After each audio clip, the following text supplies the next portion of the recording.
I do love those curls. I don't know what happened there, but I love them. Well, it was 3 hours doing it. So much work, so much work. Liar, liar, pants on fire. But yes, they still look good. Or, or I could just say, come on, this is just me. I'm like It's that. just I'm me. beautiful Hello. like this. Of course. I don't need to do anything. You don't have to. Hi, Betty. Hello, Kelly. Another week. Another week. Busy, busy girls. Yes. I will tell you about 2 books that I already read, but I have a couple still in my list. And by the way, Love it. I this love it. means It we're smells summer. like summer.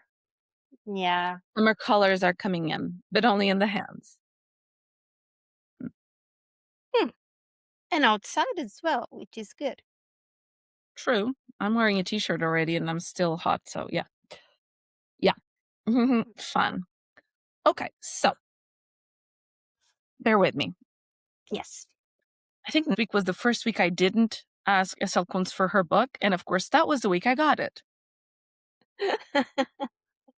Because obviously, so I read the final and last chapter of August Bleeding, the band's story. It's called Bleeding Havoc.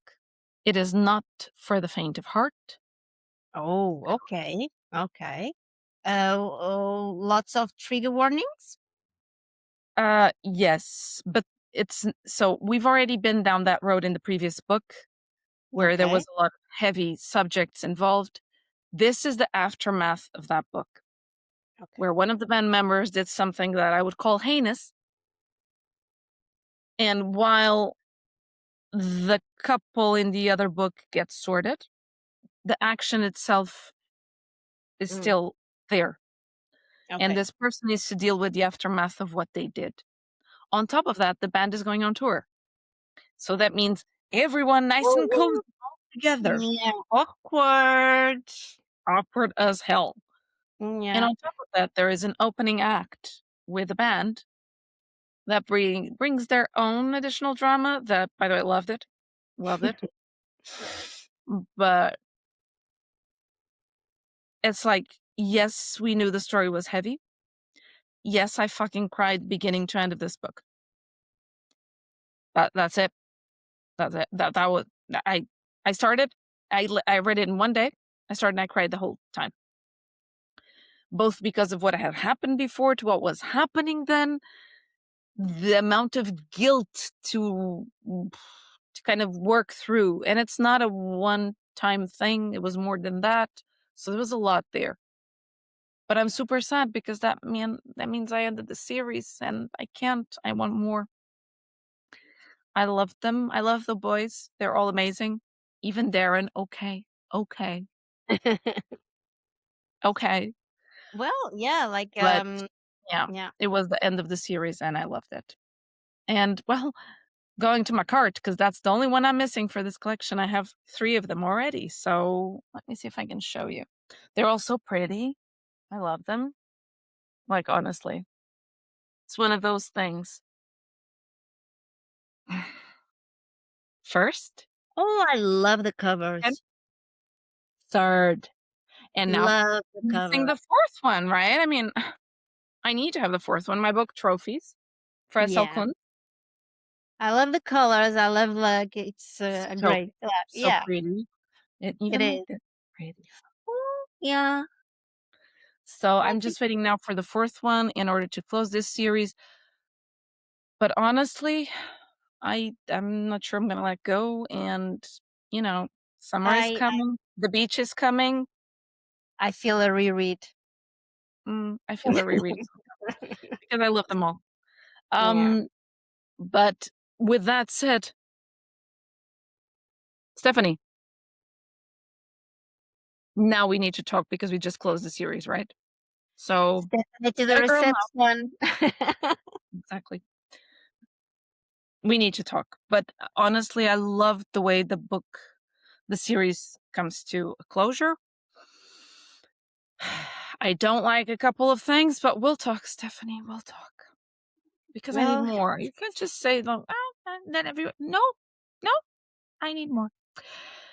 But yes, in the meantime, because we're very lucky girls, here. we got Taloria Price's third book to ARC.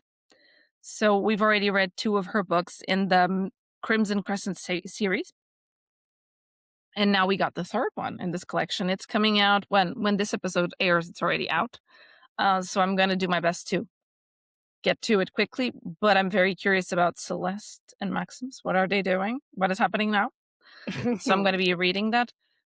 And I saw a little birdie on the interwebs told me that Maria is writing the second book on her Alcyon duet, that should be coming up. You remember the one I talked to you about? About this very eerie situation with a guy in a building. Yes. Yeah. Marek was his name. Hi, Maria. I'll be looking because I really want to read that. What happens after? The first one was Watch Me. The second one is Keep Me. I'm interested. But yes, so just as a, that's where I'm at. And every time I say I'm going to read this next, something pops up. So I might as well just shut up and wait Yeah. Yeah. because things pop up. But yeah, and I know you were, last time we talked, you were 80% of your Yes. second book, right? Yes. I was finishing the book, um Audrey Lynn's book, the second one, Sapphire's Fall. And Mhm. now I'll just have to wait for the third and last, I think, Amethyst Peak. But Audrey said that it's going to be released in August 25th, so I still have some time. Yeah. But yeah, I finished. I Mm. think it's already released. You like there everybody can go and buy the first, the second, and wait for the third. You won't regret it. I am loving it. I was not aware that she had written this the Lost Realm series, but love the characters. Savine and Rilo as well. I love them. So I finished it, and Okay. now I'm doing the Light Within, the arc for Ancient Dalton. Yeah. Yes, Yeah. I went back to Majea. Majea, Majaya. I'm very curious about that one, honestly. I yeah, need to find a way to yeah. You have a bring lot, that. yeah, yeah. Well, I'm just starting, but I was I was missing. Like I don't know if I'm assuming this is will be the third and last. So everything is going to happen, and from the start of the book, mhm, Okay. yeah. So yeah, so that is my plan now. Reading the Yeah. Light Within, and then Kelly, you have a lot on your plate, and you are so happy about that, aren't you? oh my, Oh, oh my God, art! Oh my God, wait. Let me. exactly. Oh no, one Oh, the more pain, the arc. pain. Oh, so, but you will need to have some to do some time management because Mhm. that you also want to read this H.T. Dalton's book, and then we like hopefully soon we'll have the second part of Luna Vesper's book I arc. know. I know. I need to be available for that because Yeah, I'm curious. yes, because we had the first part we already arc we read and we are going to do the review, and we want more. We were teased by by Luna Vesper. We now want We the need the second rest. We need the one. rest. And just in case someone's watching and doesn't know, Tamar Shaw is still looking for arc readers for Heir Yeah, of Decay. yes, Go. Just yeah, drop your name in. yeah, You yeah, won't regret it. Just saying. yeah. Like it's Tamar. Like her writing is amazing. So yeah. I am so waiting for that one. Yeah, me too. Me too. But Betty, we said this week we were going to have a bloody time. Blood demands blood? Blood demands blood. Who could it be?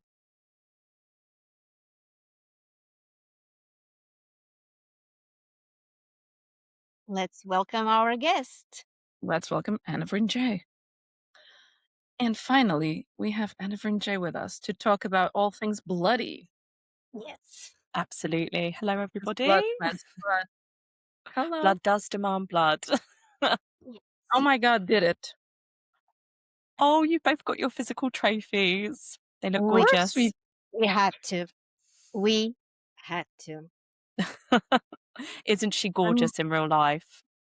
she's perfect. And She is. I did see a post that someone's looking for arcs for book 2, not saying anything, but like, hi. Putting yourself forward. Of course. Of course. I got to write it want- first, but of course. Here, it's fine. Yeah. You know, just a kind reminder that A, we loved it, and B, Yes. That's have an lovely of you to say. Thank you. totally loved it. But this book has a very specific lore and story around it. So it's very shaped by blood, faith, control. Mm. How does this come to you, right? How does this start in this kind of world? Oh, so I don't know if I've told you before, actually, but the whole idea, the premise came to me in a dream, which sounds really, really cliche. But it was actually a postpartum nightmare, which probably makes a lot of sense when you read it and you like recognize the Mhm. themes. But yeah, my son was 6 months old, and I had a dream that this big tidal wave of blood crested the valley where we live, and I was clinging him to my chest, trying to stop him drowning in this, tidal wave of blood that was rising. And I woke up, and when a dream is so vivid, like Yeah. none of the edges were blurry, it was so, so sharp. And I turned to my partner, I said, I just had the strangest dream. And I described it to him, and he was like, you should write a book about that. I was like, yeah, maybe I should. And that day, I wrote the prologue. And from there, for the next 5 months, it just consumed me. Every spare second I had when he was asleep, so he was having a nap or he was in bed, I was just scribbling away, writing this story that I didn't plan, by the way. I didn't have a single plan where it was going. It kind of took me where it took me. And I wrote kind of, as I was writing chapter by chapter, piece by piece, I had an idea of what I wanted to happen in the end. But even that changed kind of halfway through. And then 5 months later, it was written. And beautifully written, if I may say so. It's Yeah. Thank you. So I did a good. lot of editing. it didn't come out like that. She wasn't as pretty like after the 5 month mark. It took another 5 months to obviously comb through and make sure all the links were there and that it read beautifully. But yeah, that's where it came from.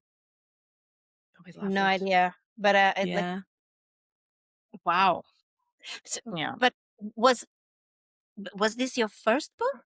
It No. was. Yeah. So this is my debut novel. I've never written a book before. I've never even really written a short story. I dabbled in poetry for a little while.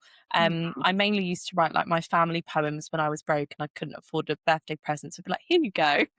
I wrote this about you. But I suppose I do quite a lot of work with creative writing because as a day job, I'm an English literature teacher. So part of my job is reading a lot of fiction and people's creative works and editing it. So it's not like I went in completely blind to how a Of novel's course, yeah. constructed and things like that. But yeah, it's my first ever novel. Wow.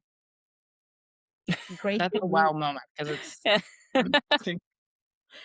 Let's hope I can do it again. It wasn't just a massive fluke. I'm I'm sure the story is there. It's Oh, just yeah.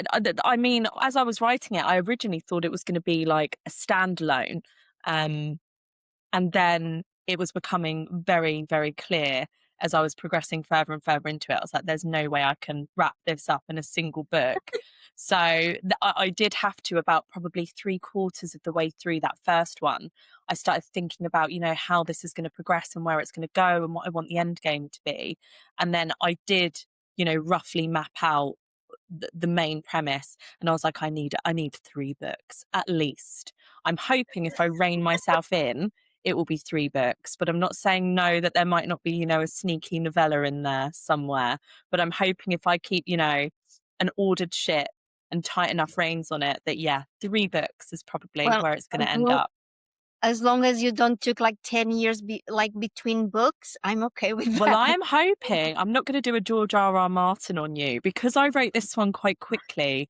I'm manifesting that the same will happen for book 2. So at the moment, book 2's happening kind of drips and drabs. I get these manic episodes of inspiration, and I tend just to write stuff down by hand in a notebook. And that is what book 2 is at the moment. These sporadic chapters that are kind of all handwritten, that I haven't really, properly formulated yet. But I've got an outline, a really detailed overview that's a book in itself, to be honest. So weirdly, I'm hoping it might go even faster, because at least this time I know what's going to happen, whereas last time I didn't. You were So figuring it out. fingers Yeah. crossed. Yeah, fingers crossed. Oh, we'll be here for all 3, Oh 5, yeah. wherever you want to take it. I'll be I here to read appreciate that so much. Honestly, that means the world. So this that story. means I need to get some room for the series. Oh, yes. Got to have a Building spot room. on your trophy shelf. Absolutely. They'll be there. All of them will be there, I mind you. need some shelves. I'm struggling for space at the moment. I've got this teeny little IKEA shelf. I'm going to have to, think about expanding that, definitely, because right now I kind of just have them piled on my bedside. But yeah, They deserve their own space. I do. Yeah, they need their shelf, don't they? Definitely. Yeah. Okay. Now, the way you've written this, there's a lot of religion, Mhm. devotion, right? Mhm. How did you go into these themes, keeping them nuanced rather than, being completely like one dimensional? Because you put it in you did mention poetry, and there is a bit of poetry into this, because it's not like, here it is, this is the world, deal with it. It's we go into it as we start through the story. Mhm. To do that, because it's just too So good. I think when dealing with the theme of religion, it naturally becomes more than one dimensional, because religion itself is super complex and a very, very, complicated thing. Um, We have so many kind of variations of it throughout the world, and it differs from one individual to the next, how they interact with religion and their personal beliefs, etc. I, from a very young age, have always had a huge fascination with religion. I'm not religious myself. I call myself an atheist, maybe agnostic, but 99% sure I'm an atheist. But when I was at school, it was one of my favorite subjects, so much so I took it for A level. I did something called philosophy of religion, which kind of okay. unites, philosophy, and as well as like examining kind of the core religions and the doctrine. And then before I did English literature at university, I enrolled to study theology at Ooh. King's, and then quickly realized that the only kind of 2 career options from that was to become a priest, which as an atheist I don't think I'm qualified for, or a philosopher. And I was like, okay, I really can't, do anything with this, as fascinated as I am with it. So I Yeah. switched to English literature. But I'm quite familiar specifically with the Abrahamic religions of Judaism, Islam, and Christianity. um I've read, the vast majority of all of their religious texts. I know a lot of their stories, the foundations of their beliefs, etc., etc. And I think you can see a lot of influence of those come through in the blood plagues. And I suppose at the very core, I do not have an issue with religion itself, or even kind of personal faith. I think it's quite a beautiful thing for someone to acknowledge and have a connection with the divine. I do, however, have a real issue when religion is abused and used as kind of a tool to help implement power and as a device of Mhm. manipulation for the masses. So I think in the Blood Plagues, it's an exploration of how religious belief, or religion itself, I suppose, can be morphed and transformed and warped into something quite cruel and oppressive. And I suppose how the everyday person muddles their way through that and, you know, deals with these entrenched beliefs that they've had for decades and decades kind of thrust upon them, but also while recognizing the brutality of it and the unfairness of it as well. Sorry, that was a bit of a convoluted answer, but No, no, yeah, that's why religion, I think, manifests so much in the blood plagues. We can tell you don't like the imposition of it. I mean, just No. saying. And yeah. I Oh, think well, and I think this is another thing is if someone is deeply religious, this might be a tough read for them. Yeah. But I don't think they should shy away from it, because I also think it's important to kind of read literature that maybe challenges some things that you believe in and the systems you believe in, just to get a different perspective on it as well. So I wouldn't discourage a religious kind of person from reading this book. And in fact, I think it's important that maybe that they do. Um, but yeah, if you're someone that's open to discourse, and can acknowledge that things are complicated, and, even something you have a connection with can still be problematic, Yeah. I think it will be fine. If you're open to challenging dogma, yes. Yes, yeah. exactly that. Exactly that. All right, Betty. So when we think about religion, we think about rituals, right? Yes. So, and rituals play such a strong role in shaping the atmosphere of this book. Yeah. Did you create a detailed system and tradition behind the scenes that readers never actually see, but did you have like a structure to I will write be this? honest and say no. So my world building, I know a lot of authors I talk to spend quite a lot of time even before they go into their novels developing their world, like even Tolkien created his own language. I did not do any of that. As I said, I'm a pantser. I sit down, I write whatever comes to me in the moment. What I do is I make sure after to backtrack and make sure that, everything is meant to be foreshadowed where it's meant to be, leaving like little Easter eggs so things connect Mhm. more. I think the world built itself brick by brick as I was writing it, and then things kind of, I do think in some sense things slot together sometimes better that way, because it's a natural consequence from what you've written previously, and you're like, oh, that would make so much sense. Or, the whole idea, I won't give anything away, but with the needle and Ashara being a seamstress, like it's all full Mhm. circle, like there's all that kind of interconnectedness. So, I mean, there's pros and cons to each way of doing it. Yeah. But that's just the way I work. Yeah, kind of things coming organically, I suppose, when they come up. And pain and punishment, I feel Mm, woven in everyday life in this world. yeah. What was the balance between showing brutality and avoiding shock for the shock's sake?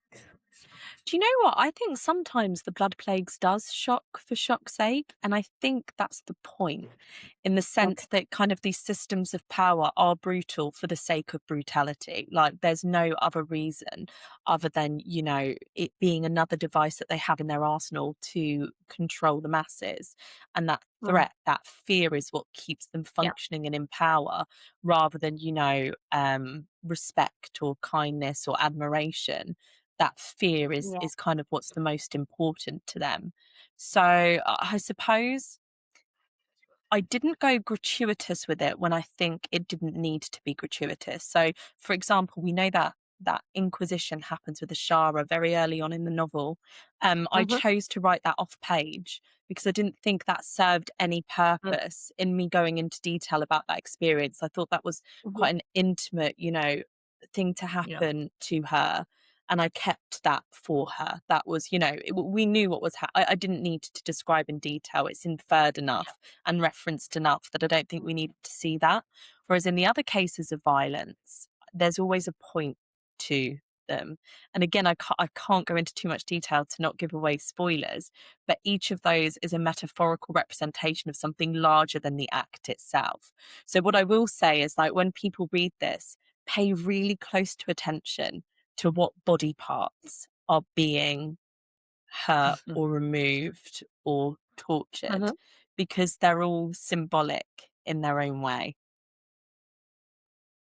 I feel a reread coming on. I don't know why.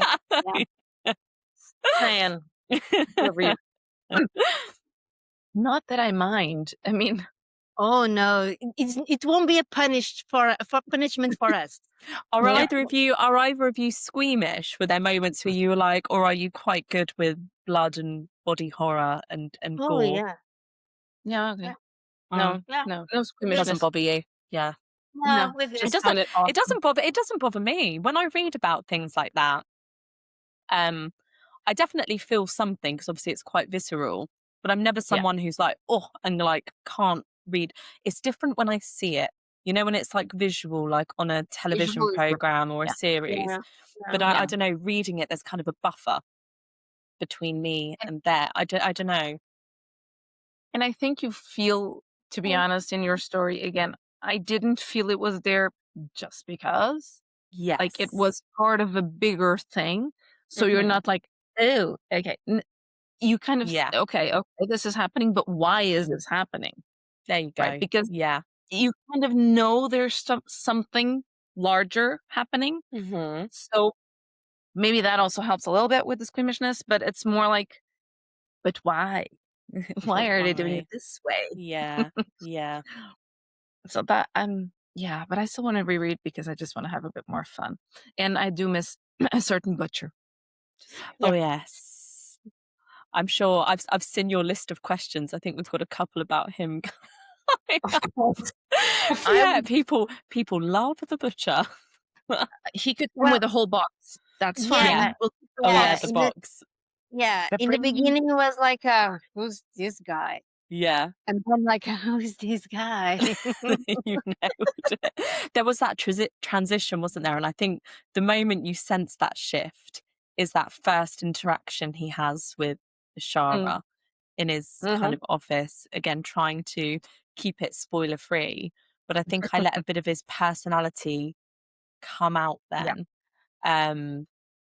So people could start to kind of read between the lines. He's an interesting one.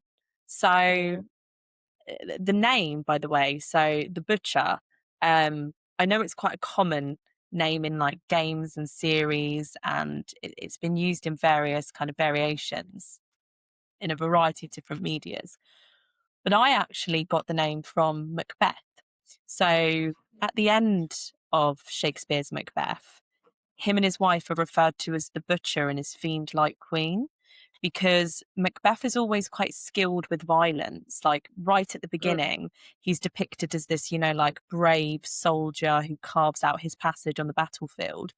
And then as he kind of becomes corrupted by, his ambition, and he kills the king, etc., etc., his violence morphs from something quite precise and skilled to kind of a hacking kind of murderer with, no skill or precision to it at all. And that's always stuck with me. And I think his journey mirrors Lycander's in a lot of ways. So I thought it was just the perfect nickname, really, to give him. But now the And he question likes to is, hack off limbs, doesn't he? So, that he does. that, He does that as well. Yeah. Details. That as well. Yeah. Just a tiny little. Yeah. Tiny. Well, in the grand scheme of your book, yeah, okay. Yeah. I don't. That's first There's a of it. few that he hacks off now and then. But I'm actually very curious on, to be honest, how you take it into book 2, because the way you end book 1. So you guys read, I believe, the ARC version, didn't you? You haven't read the published. So I have actually redacted the last chapter of the ARC one. So it ends the chapter before. That's why it's not in there. And the reason is because I rewrote it from Lycander's point of view. And I've saved it for book 2 because there's a new dimension to it. So it's not that won't happen. It will, but you'll see it from a different angle. And that's why, it's not in the published version. I know I needed to do a reread. There Yeah, you I go. was going See? through the last chapter and Yeah. I was like, Where did that happen? where is it? Where I is it? also think, again, without spoiling anything, there's two quite huge events that happen back to back in those last two chapters. And what I did Mhm. find upon rereading it was that they were warring for dominance.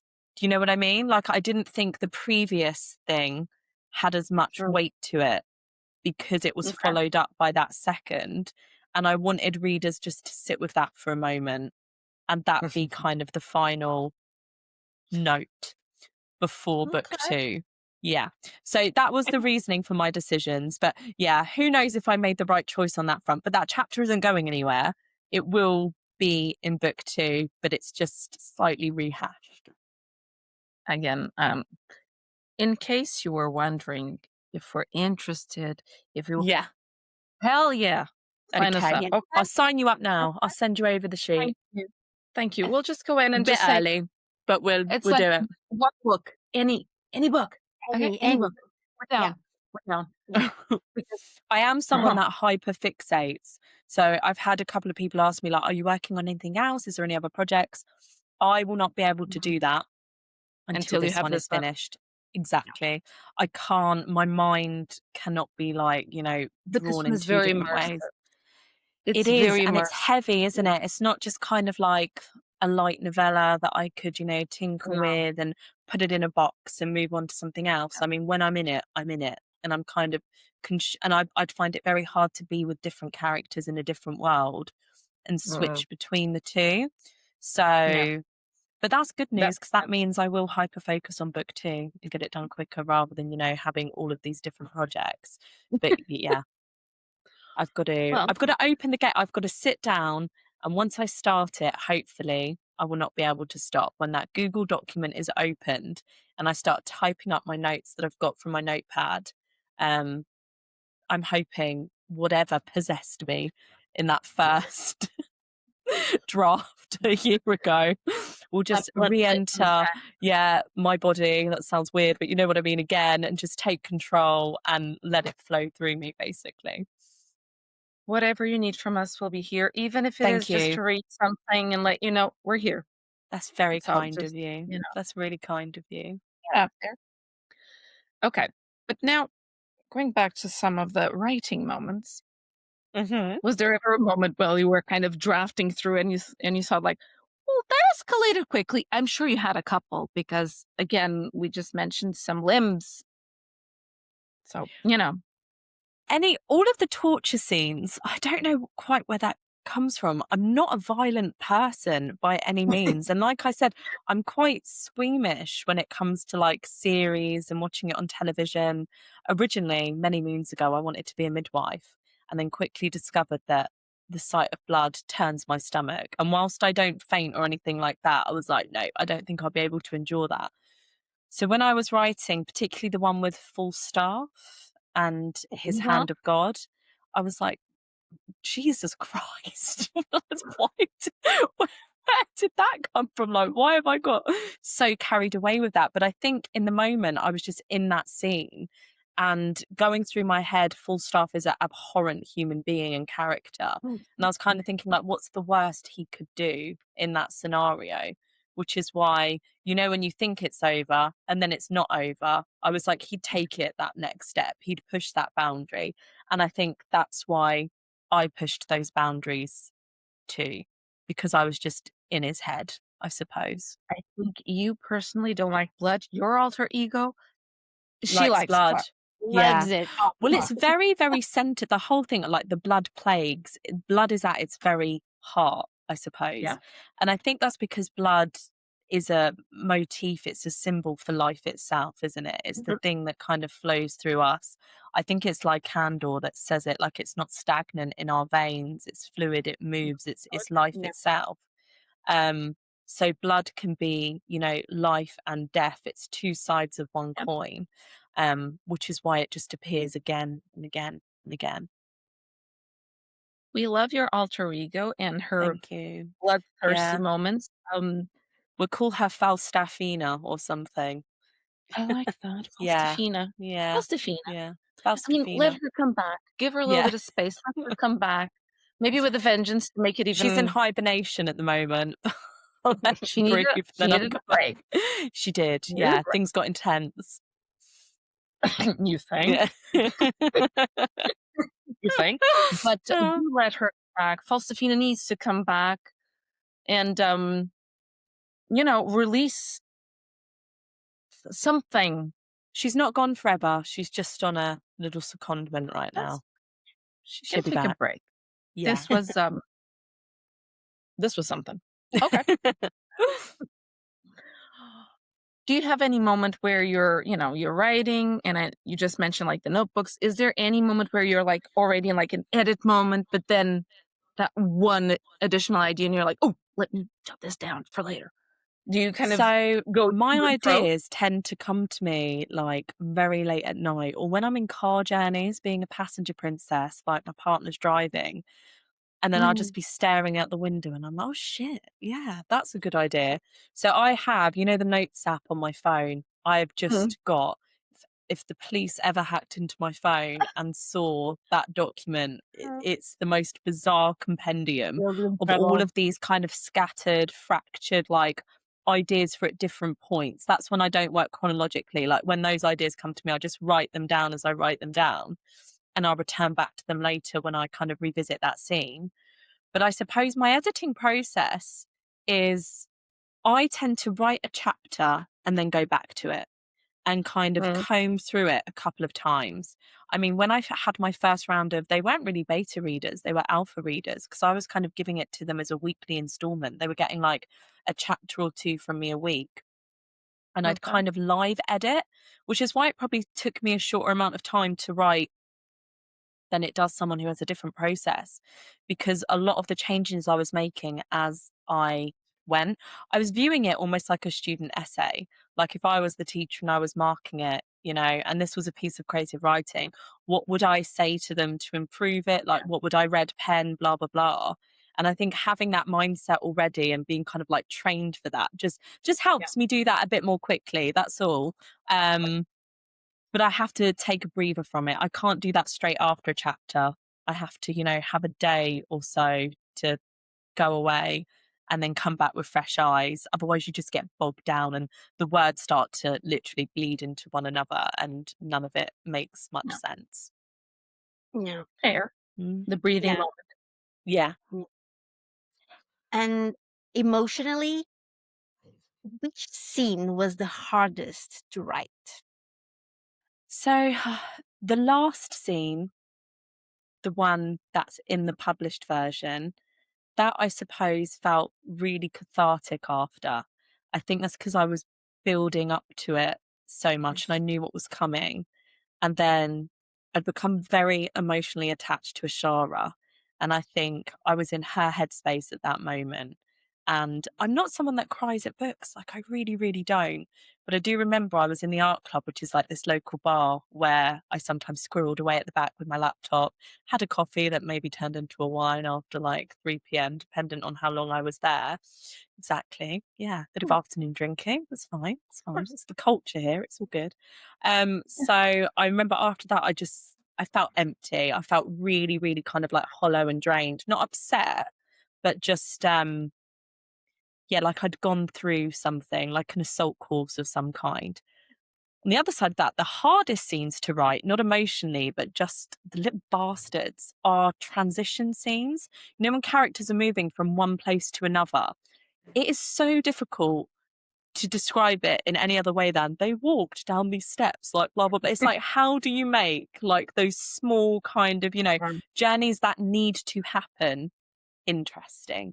And there's quite a few of Fair. them in there, the descent as they work their Yeah. way towards the offering. You have the other ones as well where Ashara and an unnamed person, so there's no spoilers, are Mhm. going to the baths. There's just a couple of Mhm. like these movement scenes, and I think out of all of them, they took me the longest because I didn't want it to be kind of basic. I wanted kind of every scene in this novel to hold a weight that it's Yeah. important. And I know that that's probably a bit of the perfectionist in me. And, every book has those little like moments where it's necessary, and it doesn't need to be a work of art every single time. But I just wanted to make sure that, I did those little moments justice as well as the big moments. And that can be really difficult. That the descent was painful. Yeah, Mm. it had to wring out that tension, and there was that balance between it not being too monotonous and like dragging, but also not happening too quickly, like enough time to build up those levels of tension. There's several types of tension there, right? Because it's a Yes, promise in one hand, but it's a yes, fear in the other of the there unknown. you go. Yeah, Like just yeah, a little yeah. bit. Makes you sweat a And little bit, doesn't it? oh, Yeah. Yeah, yeah. But you I- also have love. You also have love, Yes, or at least some kind yes. of love. Um, why was it important for that softer element to exist within so much darkness? Because otherwise, none of those characters would have lives worth living. And truly, I don't think the reader would be able to kind of endure and have enough kind of stout to read through just something that is so bogged down in violence and oppression and cruelty. Yeah. You need those moments of light in the shadows as something to keep going for. So hope, I think, is quite a central theme in the Blood Plagues. And that hope shifts and transforms and develops to new things as, Shara's Mhm. situation develops. But it's so important, I think, to have a bit of comedic relief as well. Like when things are getting really, really dark. A lot of comments I've had from people is that they've been surprised how much it's made them laugh. They're like, I wasn't Mhm. expecting to giggle. And Yeah. I do have those little nuggets, I suppose, of humor in there, as well as the love and as well as the romance.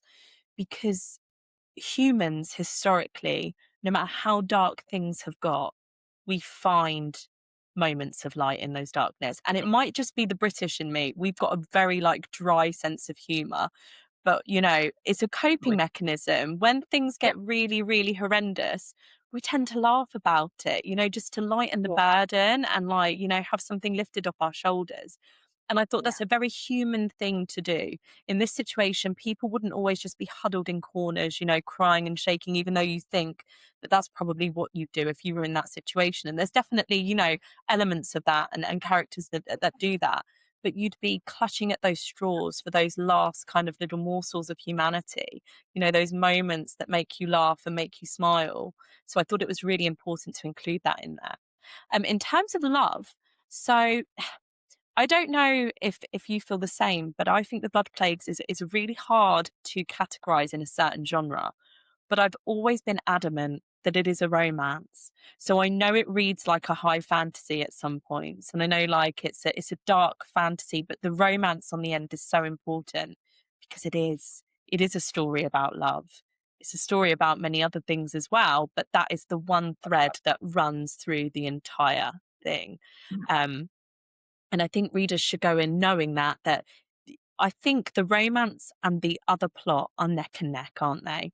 I don't think Yeah. one necessarily overshadows the other. I think they're yeah, so intricately woven within one another as well. They're so Yeah. dependent on one another that's why it's not exclusively a dark fantasy. It's not a romantasy either.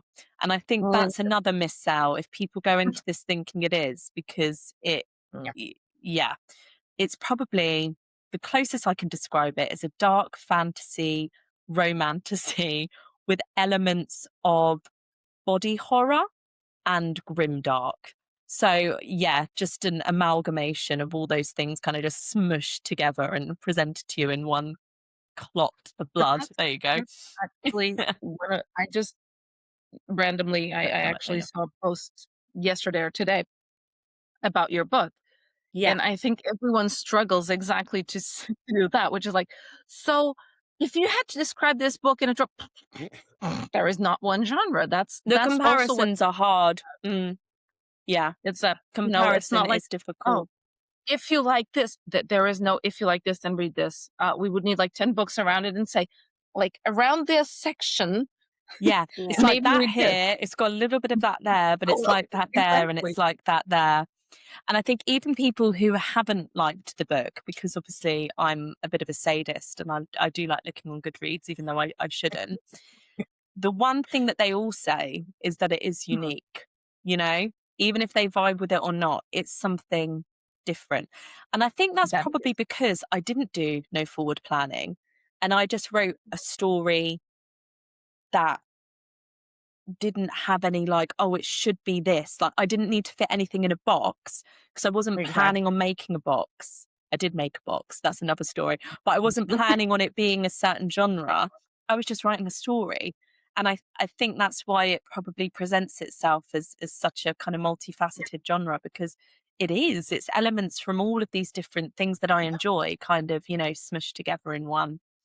You weren't trying to say, I this is going to wasn't be a I romantasy, wasn't therefore thinking about marketing it. No, not at all. I just wanted to write this story. I had no idea where it was going to go. So, yeah, maybe that's why it's a bit of a muddle. it is a breath of fresh air in that aspect, to be honest, Thank right? you. Thank you. Because it's, again, not romantasy or very specific this or very No. specific that, a bit of everything. Yeah, Very specific corner in the sense of it is dark. It's it like, is dark. It is. Yeah, it is. It's not a light read. It's not something yeah, you pick up on holiday and think you're just going to be able to, whiz through and yeah, have. you will be No. consumed by it. Sorry to say. Yeah, I feel It's like like you need to read this in a dark room with with, with a I'm sorry, really but I strong used glass of red Enigma. wine. I used Enigma for your post because I was like, Enigma, weird sounds, like Yeah, yeah, Yeah. it needs yeah, that and a yeah. red light around It's you. got a Sorry. very exactly everything I remember, was it you, Kelly, who messaged me saying everything feels like it's in a red filter, like a red haze when you were reading it. And I thought Yes, that was so interesting how in your you mind's can't eye, it's just that, yeah, yeah. anything. It could be everything. A village, this, that. Mm-hmm. Red Red. Yeah. Red is the dominant color. That's so interesting. for all the views you can have on it. Yes. I'm sorry, I'm just going to turn my phone off. I didn't realize it was on loud and it's pinging Don't away. worry. Who is it? It's my friend Louise. Be Mm. quiet. Fun fact, a Saul is based on my best friend Louise. It's Louise spelt backwards. There you Yeah. go. So The friend. that's how I come up with that name. I was like, Louise spelt backwards as Saul. Lovely. It's like, there you go. One name. There you go. Yeah. Yeah. Mhm. The names, Yeah. Ashara was obviously, I had in my head Ash, and Right. there's going to be a huge, why that's really, really important when Uh, it comes to her. Dimitri and Lycandor is another Shakespearean influence from A Midsummer Night's Dream. So you've got oh, yeah. Lysander and Demetrius, Mhm. slightly different, but Yeah. obviously they get tricked, don't they, by Puck, and they both fall in love with the same girl. So I had kind of like variations Mhm. on those. And then, yeah, a few of the other names, just Falstaff is another Shakespearean Yeah. character. I think it's in Henry, I can't remember what, one of his lesser known plays. But yeah, Oh. a lot of Shakespeare in there. I hope he doesn't Yeah. mind that I've borrowed some things. I think Yeah, he's no, I think he's Yeah. fine with it. No, I think it's good. worry not. I think he's I think you'd actually like this. It's dark enough for him as well. I I mean, if think we so. consider, I hope it is. Yeah. Yeah. right, times and well, history, he might like this. He would. The But, Jacobeans loved a good, execution scene. exactly. It's like, oh, Yeah. That no, was, entertainment back then. So, yeah. it was again Yeah. time change, And but this. they do. And actually, I think that's another reflection of when you said, like, where does this violence come from? Like, the world is set. The historical setting's strange because I think it's kind of a crossover between ancient Rome. Pompeii was a huge inspiration for me, but also kind of medieval Europe. And our modern interactions with violence are extremely limited compared to what they would have been 500-600 years ago, Correct. when, you know, violence was an everyday part of life. Death, we were far more acquainted with as well. It wasn't Yeah. such kind of like a taboo, distant thing as I think in the Fair. world it is today. And I think that's why those elements are there as well, because they help you feel more immersed in history Yeah. rather than, you know, kind of removing you from the here and now. I need to write again. Okay. Yeah. Okay. Okay. I do like a little bit of history in it. So, Yeah. Betty, feel Yes. free. I think I really want to go into rapid fire and then kind of touch base on a couple of Yeah, I things. was thinking about that. I was thinking about that. Like, why don't we go to the rapid fire and then we come back and talk a little bit more about the second one? That In sounds the good to sense of me. whatever you have already in mind, right? That's Again, absolutely fine. I It will. will be So when you do rapid fire, if I stumble, I'll go back and think again. I'm a okay. terrible on my feet thinker. I will give this my best shot. But if I start going, "Blah, blah, blah," we Yeah. can edit that Don't out and it will be all Please good. do. Yeah. And okay. This is not Yeah. the contest.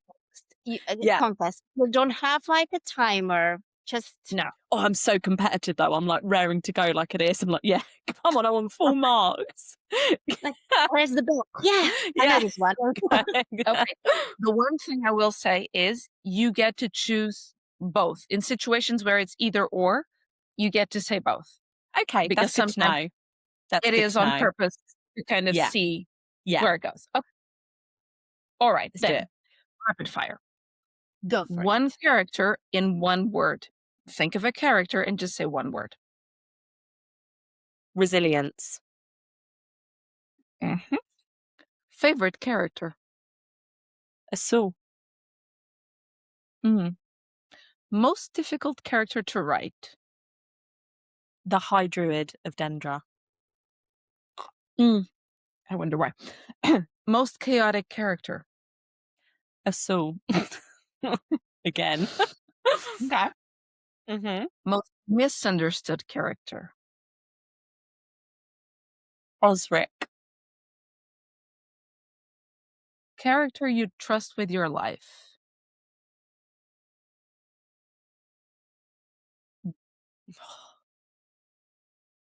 Ashara. Okay. A character who needs therapy the most. Dimitri. Okay. First draft chaos or color coded notes. First draft chaos. Coffee or tea. Coffee. Music or silence. Silence. When I'm writing. When I'm writing. Okay. Hardest scene type. Action, romance, emotional, or dialogue. Action. Favorite trope.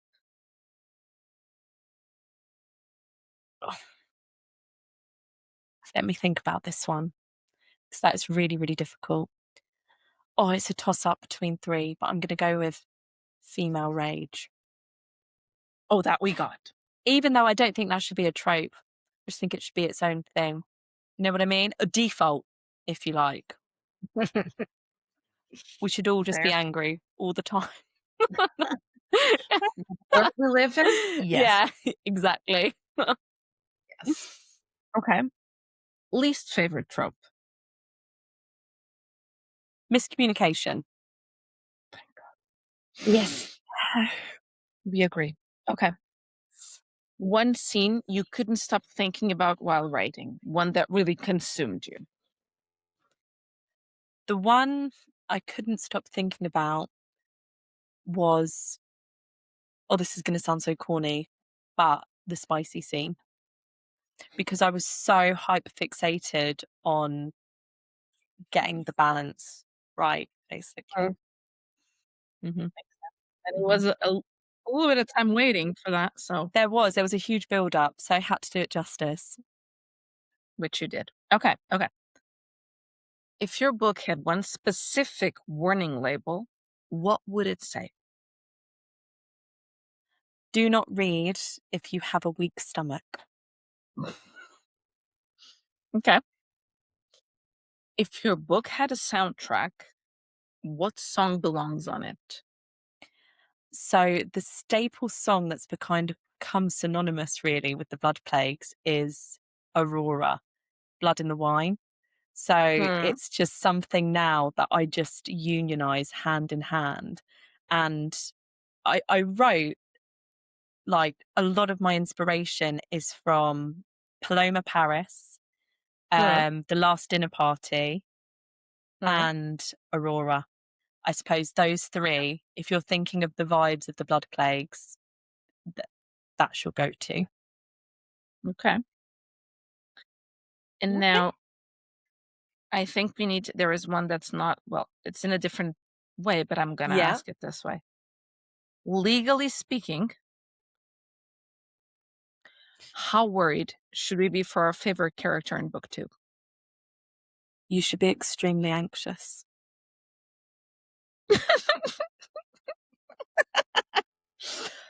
And with that, we open questions for Although book 2. that all depends on what your favorite character is. It's yeah. Maybe if you ask me some questions about book 2, it might Hmm. I might drop a few hints. Okay. Not too many, Okay. just the right amount. Not too many. Little bit. Just a little bit for us to be Mhm. hooking and thinking To like, oh wet my your God, whistle, as it were. Yeah. that's okay. That's okay. Okay. So, Okay. So book 2. book 2. Um. Yeah. Is book 2 expanding the world outwards or digging deeper into what we already know?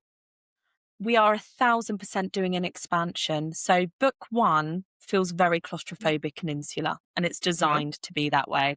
I think 80% of the book takes place within the same building, which when you Yeah. think about it is mad, that they literally don't go anywhere apart from one place. And it's a bit mind blowing when I think about that entire story has happened within the same 4 walls. Whereas book 2 is going to explode outwards. So we're moving away from Thramara, Mhm. at least for now, and we're experiencing a little bit more of the wider world. I won't say too much on that, but I think it's a beautiful opportunity to showcase a juxtaposition, a contrast between, two very, very Mm. different places. Um, and it will be kind of a revelation for the reader as well as Ashara. I think that will have a really lovely moment. Yeah. Okay. And without giving spoilers, which is Hmm. something we have been trying to Yeah. do the whole Yeah. Oh, interview. really? Yeah. Yeah. What part of the book 2 are you most excited for readers to experience? Well, this is a bit of a spoiler, but it's not too Oh, much. I okay. suppose there's two ones I'm really interested for you guys to see. The first one is the opening chapter, not the prologue, but the first chapter is a flashback to Dimitri and Lycander's conversation that I didn't show you in book 1. So that moment which was fade to black, where you heard that Mm. hello Demric, and then the Mhm. scene switched, that you're going to have a front row seat to what went on in that room. And I think it's really important. The second moment I'm really excited for happens about 2/3 into book 2. And it's where truths become completely unraveled. And there's a moment of revelation that I truly do not predict a single person cottoning on to before it happens. So yeah, those are my 2 moments that I realized that the latter was very, very vague, but those are the 2 Mm. points I'm most excited for readers to read about. By the way, I love how the butcher never says Dimitri's name right. I Yeah, just it's love so it. petty, isn't it? So I love it. I'm petty. like, Yeah. you It's you can so see that it's like petty. mm, Yeah. him. Mm, Yeah. mm. Yeah, like I could. Dennis. Yeah, I could even see him calling like women's name just to be petty, like Yeah, absolutely. Anything but the Mila. actual name. And he knows it. He fully well knows what his name is. But he always needs to say something Yeah. different just to annoy the shit out of Yeah. I love it. Yeah. Yeah. Yeah. Okay, okay. But will we still be touching on themes of grief, faith, power? Will we still touch on those, or are we going? I understand we're going to expand, but are we like going totally away from these initial themes? No, not at all. That said, it's very cool what this trilogy is about. Like, religion is a thread Mm, that never frays, really. It's always there. It's omnipresent. It just depends, I suppose, on the religion and on the faith, because we will certainly be introduced to different belief mm, systems, not just the Dendralis and the operation that the Druids have established in Thramara. There will be kind of a new, I suppose, order mm, introduced in book two. Um, very, very different, but also a few mm. parallels as well. And I've hopefully left enough Easter eggs in book one so you guys will be able to see the connections between the two. Okay, okay. If book one plants the seed, what does book two do? Grow it, burn it, drop it off a cliff? So, book two is almost this huge expansion of growth. So, Mm, forget kind of like a sprout, it's the fully established tree. And then I suppose I'm from that point of 2/3 in that I said, not gonna um, burn it. is the annihilation of it. Yeah. Why did I? What I? It's like grow, grow. It's cut back Done. down to a stump. That honestly, and if it wasn't like that, I would be very like, I just think wait. reading book one, I it will be the Anavrin way. So the first Okay. 10 chapters will kind of be their own build up to something. This Mhm, is what I always do. And I don't even know mhm. if it follows any story structure out there. This is kind of the thing I like, is that first 10 builds up to something. And then after that, you have to have a breather. There's this little kind of come down moment where relationships are built, aren't they? Like things are established. You have these small kind of like droppings of Mm. hints everywhere, blah, blah, blah. And then it builds up to something else, and then something else, and something, and it keeps going up and up and up until the crescendo for me normally happens somewhere towards the end. But that doesn't mean that nothing happens in that first bit. There's always something someone said to me, like, they were so surprised when they read The Blood Plagues that the main event that they thought was going to happen happened by like chapter 15. And I was like, that's only the beginning. That That's isn't what the actual, that isn't the main thing. There's another thing, and then there's another thing, and then there's another thing. it's like And I think that's no. that's what keeps readers Mm, engaged. I think it has to be this real balance between, you need that tension, you need that build up, but it can't be dragged out forever. I'm also really mindful of book two not being just a filler book. I think there's the book two curse at the moment of where things kind of stagnate and there's a lot of talking and not a lot of things actually happening. I'm hoping that book two will be the reverse of that. Like if book one was the warm up, book two, turns that heat up even more and it builds and builds and builds, which is easier said than done. I imagine all authors, want to achieve that, but things happen, distractions happen. But I really want to go in with the mission of, I know what needs to happen. I'm not going to prolong it for the sake of dragging out this series for another 2 to 3 books. That's not what I want to. It's going to happen in yeah. book two.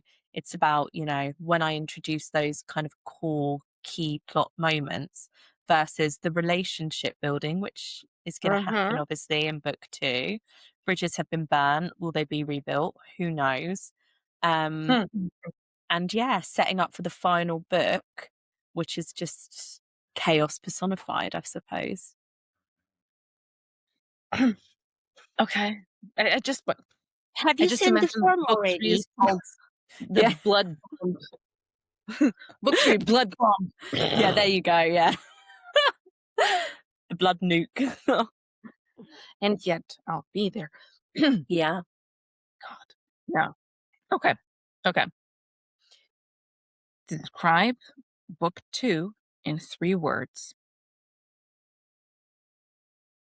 The ultimate betrayal.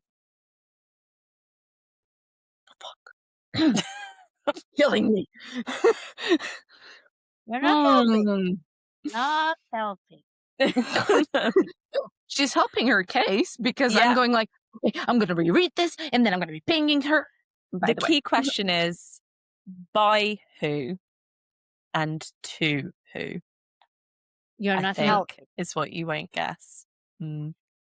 Okay, so we are going to finish this interview because you have a book to read and an arc to send. There we go. An arc to send. Oh, wait. But please, just pretty please, cherries on top. If you're gonna send us when you stop you remember what you did when you sent us the first 10 chapters and where you ended the first 10 chapters? Because That was I very do. strategic on my part. I And actually, know. so many writers were like, you are mad. Like, don't send your first 10 chapters. Like, that's a huge portion of the book. I was like, no, there's something that happens in that chapter 10 that I think is really, I couldn't end it earlier than that. It needed to be that point. And actually, there is something that will happen in chapter 10 of book 2. I'm huge on symmetry, by the way. Okay. Like, I just, Mhm. I am Oh. huge in symmetry. And that doesn't mean copy and paste, but mirrors, you know, like some sort of connection between book 1 and book 2. So there's going to be a build up to something that will end, you know, on chapter 10. And then you have Okay, that. so Yeah. okay. And I know what's Yeah. gonna because I remember when we got those 10 chapters, I read and was like, what do you mean it stops Yeah. here? What is happening? Yeah. Yeah. And actually, the thing that happened that night, why chapter 10 ends the way it did, Mhm. will be revisited in book 2. Okay. You know, asking for a friend, like how long-ish? What is the expectation? No? Book 2's are what? How long it's going to take me to write? It'll probably be next year release, definitely. Okay. Won't be this year. Won't be this year. Not with editing and various Yeah. things that are happening, but hopefully next year. Early next year? Who knows? Who knows? When was Something that? that I cannot say is happening early next year, which probably means that book 2 will not be released then. But Okay. I Okay. cannot say any more than that. We'll be watching you. Yeah, No, that doesn't that is sound for creepy sure. at all, Betty. Got my Not at eye all. on you. We'll Lurking. be DMing you Always again because watching. Yeah. well, we are, and we'll DM you and we'll annoy you, but that's life. You never annoy me. You could never. You could never. It will be like a kind of is it Are we there yet? Is it here yet? Yes. And I'll be like, no, sorry. I'm don't know. hoping. So I know I said I'm a teacher, but I handed in my notice and I formally stopped work on the 17th of July. I didn't go back to teaching until Christmas this year because obviously I have a young son. And I thought, yeah, I'll be able to balance it. I'm going back part-time, so I do 3 days a week instead of 5. But the mental capacity that it takes to be a teacher and plan lessons, and again, I'm someone that can't do a half-assed job. Like, I need to put my all into it. I found that the time and energy I had, like I did for book 1 when I wasn't working, has been completely consumed by teaching. And I had a talk with my partner and I was like, I'm torn in 3 directions. I'm a mum to a toddler. I teach and I love to write. I can't do all 3 of them. So like one of them's got to give. It's definitely not being a mum. That's like my number 1 job in the world. And then between the 2 of those, I'm not going to give writing up. So as much as I didn't want to quit because I do love teaching and it's one of the joys in life. I genuinely love my job. I was just like, no, I got to give it my all. So just for a little while, it might not pan out, but so I can, entirely fixate on book 2 and I don't, feel consumed by something else. You can always go back to teaching later and whenever. Exactly. And that was always there. Right? I could pick that back up, whereas I might not get another shot to do this right, and I don't want to, like you say, wait 10 years between book 1 and book 2 while the fire's hot. No, but think of it this way, right? I mean, kids thankfully grow up, which means also a different Yeah, absolutely. requirements, different life, Yeah. right? So Yeah. then it's probably going to be a different type of juggling. Let's put it that way. Yeah, So it absolutely. will be there when you're ready to go back. It will be there. Yep. Exactly. I can always So, return to it. yeah. Well, please do keep at it because It means the world. And thank you, by the way, for such a well thought out and interesting questions. I've had an absolute blast answering them today. I really, really have. You two are Definitely. amazing. And I always enjoy your podcast that you put out with your authors. So yeah, keep doing what you're doing as well. Be returning. Does that mean that you'll be returning when we Of course I invite will. you again? Because Anytime. that will Yeah. happen. I'll be there with my cocktail. I'm sitting Round- here. I'll be honest with you. So I'm in my office. The UK, I don't know what it's like over with you guys in Portugal. We don't have air conditioning. And that's because, I'm not either. you guys don't. Schwitzing. But being quite like a Nordic country where, the majority of the year we live in like drizzly, freezing, not freezing, but just miserable conditions. A heat wave has hit and none of us know how to handle it. That I feel like I'm in a sauna. We've got like a rubbish little fan fighting for its life, kind of just like recirculating this stagnant hot air. But yeah, I feel I'm like a puddle at the moment. I'm sweating in places I didn't even know I could sweat. Yeah. Yeah. I do understand your pain. I Yeah. just think next time we agree on this, we just let a girl know for the cocktails because I would want a cocktail as well. We'll do Yeah, cocktail evening. We will drink a cocktail and like play some like Why bookish not? games or something. Yeah, I would have like a cocktail or a sangria, but yeah. Oh, a That's sangria. Yeah, that would hit like in this weather. That would be so nice. And I will let you lovely ladies know if we do come to Portugal or Lisbon do. in We September. want I to meet will you. 100% tell you and maybe we could meet somewhere. We'll definitely. For a sangria or a cocktail. You would go to that play park, we'll just get blind drunk and then Yes. Lucy could play on the swings. You bring your kids, they can like do a little bit of babysitting with him as well, that they can show him the They would all be ropes. very It's all happy. good. Yeah, They would all be very absolutely. happy. Yeah. And we would also be happy. We would. Yes. Happy mums, happy children. Exactly. Isn't it? Like Exactly what that. do you And need? happy aunties. Happy aunties, of course. Yeah. Loves being there with us. That's Yeah. fine. All right. So, Anavrin, it was Yes. beyond a pleasure to finally meet you. It was a pleasure to Because, meet yeah, you we've too as been well. but we were like, let's just try and see if she'll accept coming and talk to us. Of Because course I would. Yeah, I'm honoured. Honestly, I am. I don't know. But I understand you have then accepted the terms of Betty's contract, which is you will come I have. back. I have. She made me When sign it we- in blood. There you go. Of course, Yeah. blood demands blood. Binding. Exactly. Sorry. And my terms, which is ARC for absolutely everything you write, because I love it. You've got a Just saying. guaranteed place. 1000%. And we'll keep talking. Yeah. Sounds brilliant. Thank you so much. I hope you have a really lovely rest of your evening. Thank I'm going to go finish this cocktail and maybe like jump in a bath of cold water or something. Just We will cool tell you. down. Yeah. Thank you. Okay. Bye-bye. Bye. So if I wasn't invested in book 2,